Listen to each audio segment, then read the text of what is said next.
The best show on television is finally back, and so is my will to live.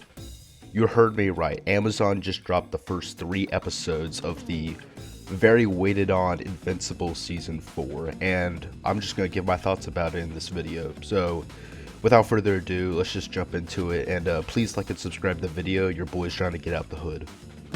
Do you ever feel violent? Yes, I do. What do you feel like doing? Killing people. You still feel like killing people? Yes. You know, starting the episode immediately, I can already say that the opening is much better than Season 3's. It actually feels cinematic compared to Season 3's training sequence with Mark and Cecil, all that stuff. It perfectly shows off the tone of this season, and that's going to be very dark, it's going to be very tragic. Everyone's miserable. Heroes, civilians, Oliver, and of course, Mark. And everyone hates Mark. So Mark comes in from a long day, and for the very first time in the entire show, he actually looks Asian. Mark tries to go out and do some more hero work recruiting Oliver, but we get a hint of what Oliver's arc is going to be this season, with him kind of being tired of the superhero work and risking his life every single day, just for people to look at them differently. So we'll have to see where that goes, and he just goes without him. Debbie tries to talk to Mark, and Mark lets out all of his grief and guilt about how all of this is his fault, and again, it is a perfect mood setter. A big part of this episode I want to mention, and there's a lot of stuff that happens this episode, is Dinosaurus. Matthew Rhys puts on a great voice performance, which I expected. His fight kind of sets up the whole moral dilemma of this season that's going so far in all 3 episodes, I would say, is the idea of the greater good. And Dinosaurus is one of the main examples of that, and he starts praising Mark for, the death of all those people, and that pisses him off to the point where he tries to kill the guy that turns into Dinosaurus. It's kind of a Jekyll and Hyde situation, and he almost kills this innocent guy, and the Guardians step in, and they question Mark and all that stuff, and he just flies away. Mark is shrugging it off. Then Mark meets up with Eve to have a dinner with her parents, which is very awkward. Guess who's finally getting his powers? Are you sure? Pretty sure. Are you sure? As much as I hate on him, Eve's dad kinda makes a good point here about how Eve gets hurt way more now that she's with Mark, and that, Mark is kind of a ticking time bomb for a lot of people and himself to get hurt. I'm glad they actually had this conversation instead of the one from the comics. If you know, you know. You know what Mark needs exactly right now? 2 alien invasions in the same day. So first of all, we get this absolute baddie going for power all around the planet, and she goes to a power plant where Mark and Eve have to stop her due to an invincible ink call. And it turns out Eve is losing her powers, as hinted in the Season 3 finale. She's unable to fight Universa, and Mark has to kind of step in until she knocks him to the ground, and then Eve puts the final blow on her, and we're probably not going to see her for a while. And the second alien invasion I'm pertaining to is the Sequids are back with Russ Livingston still as like the main hive mind host. The returning threats are another big thing about the season, and it's the idea of finality of threats, and it also kind of ties into the greater good. Like, here's the thing, if you don't actually end these threats by killing them, they're going to come back and hurt more people. Is a temporary solution really worth it? And that's kind of questioned by Rex and Amanda in episode 3, but we'll get to that. So Cecil recruits Mark's help, begrudgingly, and the shield is about to break down. They're trying to keep this threat contained, and Mark has to make the hard choice, and he kills Russ Livingston, seconds away from breaking away the shield. It ends off there, psych. We actually get a pan back to the government facility that Conquest is kept in, and like everyone predicted, Conquest escapes, like easily. And Cecil and Donald's reaction is just priceless.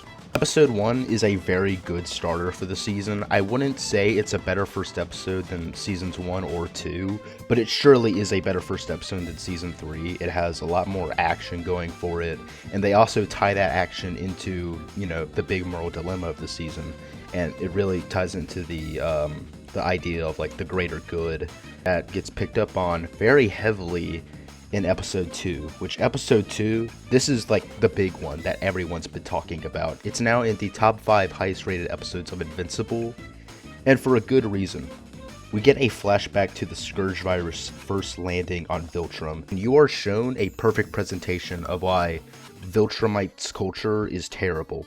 So we get to see young Nolan, who looks exactly like Mark, like I never realized how much they looked alike, and he tries to kill a kid for not answering a question correctly about Lord Argal. But again, it is exactly what the whole I'm so lonely speech with Conquest was talking about. Viltrumite culture is like terrible, and honestly, in my opinion, even if there was no war effort at all and the Viltrumites continued to rule throughout the universe with their vast amount of numbers, the Viltrumite culture maybe, just maybe, would have crashed in on itself because of how terrible it is to its own people. I mean, just look at Conquest. He's like the second strongest Viltrumite. So after that, we are introduced to a tradition that is very common amongst Viltrumites. Again, this is absolutely terrible place to be a part of. Basically, you are challenged by your parents at 18 years old, and basically they try to kill you, and if you succeed, you know, you're officially an adult and a true Viltrumite. But if you die, then like you just die. Like, you have to earn your way to adulthood by like fighting your parents. And this scene adds a lot of I feel like really good context to the season 1 finale. You're looking, you know, you look at that now, again, now that we have this episode, you're like, damn, Nolan kind of went easy on Mark. Like, yeah, it's his own kid. You know, like, he was very emotionally willing to beat his son down to a pulp like that until the very end when he holds off. And that side of him was gained by his father. This flashback has, a big part of this flashback is that his dad is actually where Nolan got his more compassionate side. The more animalistic side and violent thing, more like an actual Viltrumite, comes from his mother, who tries to kill both of them, actually. The second big part of this flashback is the Scourge virus. Billions of them died, so much to the point where there's an entire ring formed around their planet. Okay, it's very cinematic. It was absolute cinema, if you ask me. So we cut back to the present, and Nolan and Alan finally make their way to Telestria. They have a conversation with Theodos, where Nolan isn't exactly going to be fighting with him in the war efforts, but will help them get some weapons. This episode has really good comedy. That's what everyone else has been talking about this episode, along with the tragic stuff in the beginning. This episode has really good comedy. And the first thing presented here is that they do a really good Star Trek parody here. Star Trek fans, if you even exist, tell me if I'm right or not. And then, of course, we get the couch scene. It's so funny. Like, I've slept in far worse places than... So, Nolan and Alan, their first stop, they go get Space Racer's gun, but it turns out Space Racer is still alive, and they fight him for a little bit until Space Racer finally agrees to help them with their cause. They do a couple more stops, kind of exposing how messed up the Viltrumites are and some of the things they do, like moving a planet closer to the sun to like completely dehydrate them, and you're just like, dude, what the hell? Back to the comedy of this thing, Nolan asks the ship captain to slightly move the disc, and he just completely destroys it. The fight lasts for a while until they just have to kind of retreat. This episode just keeps bringing in meat and potatoes because Theodos gets Nolan to come with him to a secret facility where it's revealed that Theodos is the one who invented the Scourge virus, and Nolan's reaction is so much more built on than in the comics. And, you know, like, Nolan actually has inner conflict, and this is where the, you know, the moral dilemma comes back in again, the idea of the greater good. The Viltrumites killed billions of people, potentially even trillions. Theodos single-handedly also killed those billions of people, and you're like, why the heck would he do that? But again, this is Viltrumites we're talking about. So, like, yeah, he kind of has a point.